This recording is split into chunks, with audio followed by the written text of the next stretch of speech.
देवेंद्र फडणवीस।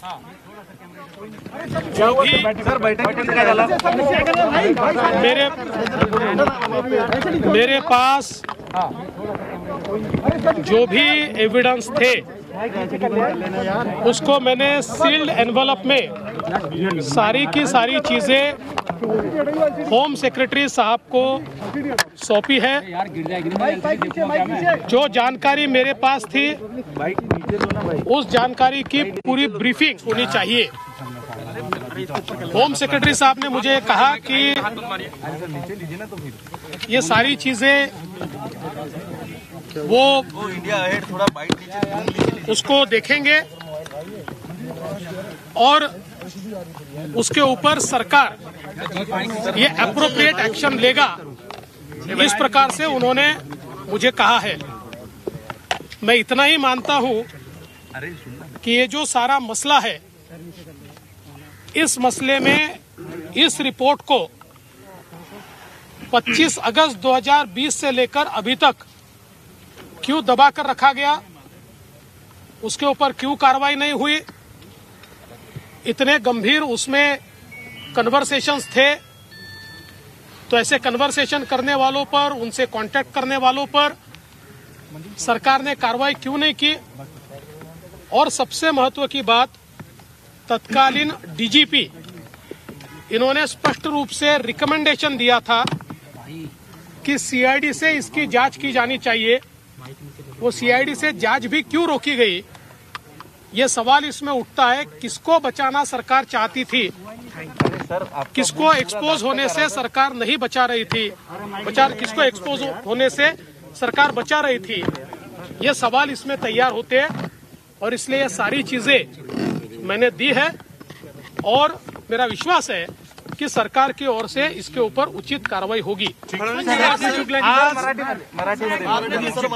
आज माननीय गृह सचिवांना भेटून मी सगळे कागदपत्र त्यांच्याकडे दिले आहेत आणि त्यांना मी विनंती केली आहे की त्यांनी या संदर्भात सीबीआय इन्क्वायरी करावी।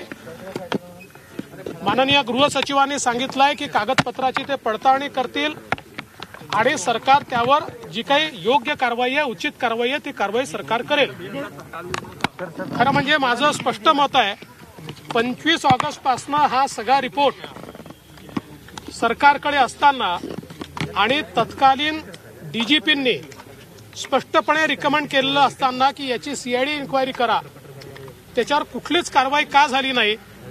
कोणाला वाचवण्याचा प्रयत्न सरकार करत होती, कोण उघडं पडेल असं सरकारला वाटत होतं, म्हणून सरकार त्यात कारवाई करत नव्हती। या गोष्टींचं उत्तर आम्हाला मिळालं पाहिजे आणि म्हणून या सगळ्या गोष्टी मी गृह सचिवांना दिल्या आहेत। सर, महाराष्ट्र सरकारने सीबीआयची परवानगी काढलेली असताना केंद्र सरकार कशा पद्धतीने कारवाई करू शकते? मी माननीय गृह सचिवांना अशी विनंती केली आहे की आयपीएस अधिकाऱ्यांचा संबंध असल्यामुळे आणि आयपीएस अधिकारी हे केंद्र सरकारच्या अखत्यारीत येत असल्यामुळे ती केंद्राला तशा प्रकारचे अधिकार आहेत। आता त्याच्यावर ते आहेत की नाही, करता येईल की नाही, या संदर्भात ते त्याच्यावर निर्णय करतील, पण आम्ही इथे थांबणार नाही। आवश्यकता पडली तर या संदर्भात कोर्टातही जाऊ।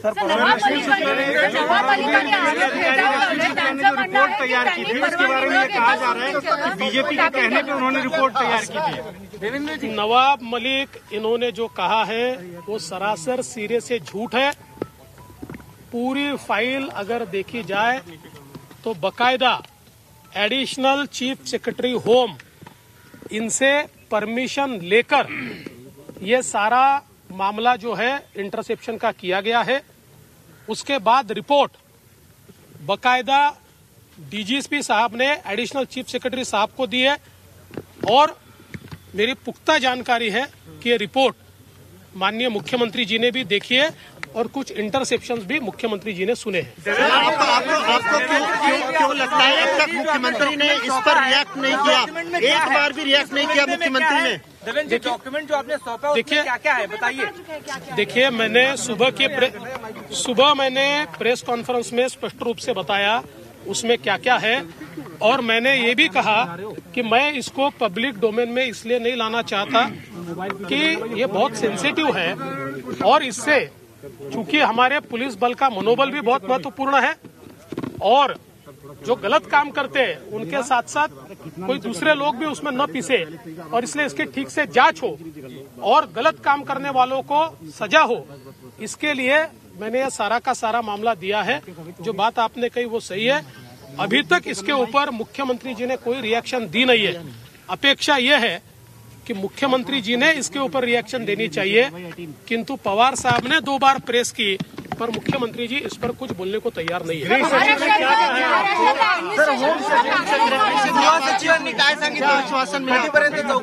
माननीय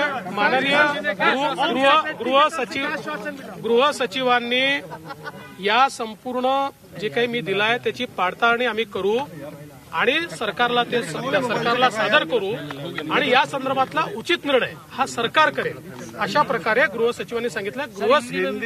देखिए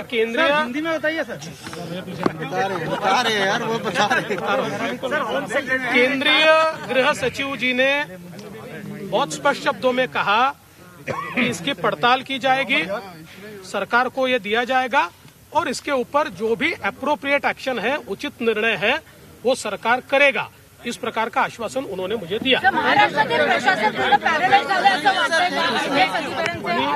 मी असं म्हणणार नाही की सगळं प्रशासन पॅरलाइज झालंय, पण निश्चित मी असं म्हणेन की आत्मचिंतनाची आवश्यकता तयार झाली आहे। कशा प्रकारे जे पोलीस दल देशातलं सर्वोत्तम पोलीस दल आहे त्याच्यामध्ये ज्या प्रकारच्या घटना बाहेर येत आहेत, ज्या प्रकारे पोलीस दलात जे लोक 17 वर्ष सस्पेंड आहेत त्यांना घेतलं जातं, प्राईम पोस्टिंग दिलं जातं आणि ते त्या ठिकाणी बॉम्ब ठेवतात, खंडणी वसूल करतात, मर्डर करतात आणि त्यातनं पोलीस दलातले कार्यरत अधिकारी मंत्र्यांच्या विरोधात ज्या प्रकारचं पत्र देतात किंवा ज्या प्रकारचे पुरावे समोर येतात, यातनं निश्चित एक मोठं प्रश्नचिन्ह निर्माण झालंय। या संक्रमणातनं महाराष्ट्र पोलीसला बाहेर काढावंच लागेल आणि खऱ्या अर्थानं सत्य हे बाहेर आणावं लागेल। फोन टॅपिंग प्रकरणातील सर्व पुरावे गृह सचिवांकडे दिलेले आहेत। सीबीआय चौकशीची मागणी केलेली आहे। योग्य कारवाई करण्याचे आश्वासन गृह सचिवांनी दिल्याची माहिती विरोधी पक्षनेते देवेंद्र फडणवीस यांनी दिलेली आहे। आई भवानीचा गजर म्हणजे